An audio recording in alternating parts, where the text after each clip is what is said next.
گردوں کے درد میں مبتلا مریضوں کو ان چیزوں کے استعمال میں پرہیز کرنا چاہیے جو کہ بہت ضروری ہے، چاہے یہ درد پتھری کی وجہ سے ہو یا ویسے ہی ہو رہا ہو، لیکن یہ پرہیز جو بتا رہا ہوں یہ بہت ضروری ہے۔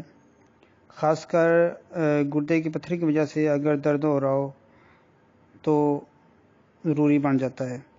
سب سے پہلے چاول ہیں، اگر گردے میں پتھری کی وجہ سے درد ہو رہا ہو تو چاول کو چھوڑنا بہت ضروری ہو جاتا ہے۔ یہ دیکھنے میں آیا ہے کہ دوائی لینے سے یا مریض کو علاج کروا رہا ہے اس کو درد کا آرام آ گیا ہے، لیکن مریض نے جو ہی چاول کھائے ہیں تو چند گھنٹوں کے بعد یا بعض چند منٹوں کے بعد، آدھے پونے گھنٹے کے بعد مریض کو شدید گردے میں درد شروع ہو جاتا ہے چاول کھانے کے بعد۔ اس لیے چاول کو چھوڑنا بہت ضروری ہو جاتا ہے۔ دوسرے نمبر پہ پالک ہے، پالک کا استعمال بھی کم کر دینا چاہیے۔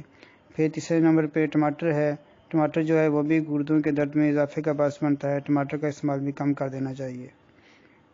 میں زیادہ چیزوں کو پرہیز نہیں بتاؤں گا، تو کئی چیزیں بہت ضروری ہیں، سب سے زیادہ جو ہے وہ چاول چھوڑنا بہت ضروری ہو جاتا ہے۔ اس کے علاوہ ایسے مریض کو چاہیے کہ پانی کا بہت زیادہ استعمال کرے، تاکہ جو بھی وہ ٹریٹمنٹ لے رہا ہے اس ساتھ اگر سٹون وغیرہ ہے اور وہ ڈیزالو ہو رہی ہے تو وہ اسی وقت خارج ہوگا جب پانی زیادہ پیے گا اور پیشاب زیادہ بنائے گا۔ جتنا فلو زیادہ ہوگا اتنی ہی زیادہ جو ہے سٹون وہ زیادہ ریموو ہوگا، تو مریض کی بیماری سے جان چھوٹ جائے گی۔ اور تیسری چیز ہے کہ چائے جو ہے، چائے بھی بہت زیادہ مسائل پیدا کرتی ہے گردوں کے امراض میں، تو چائے کا پرہیز بھی بہت ضروری ہے جب تک کہ آپ کی بیماری مکمل ٹھیک نہیں ہو جاتی۔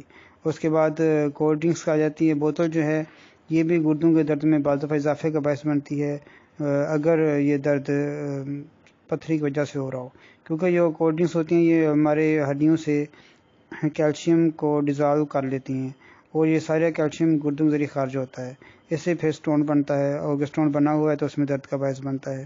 اس لیے ان سب چیزوں کا پرہیز بہت ضروری ہے۔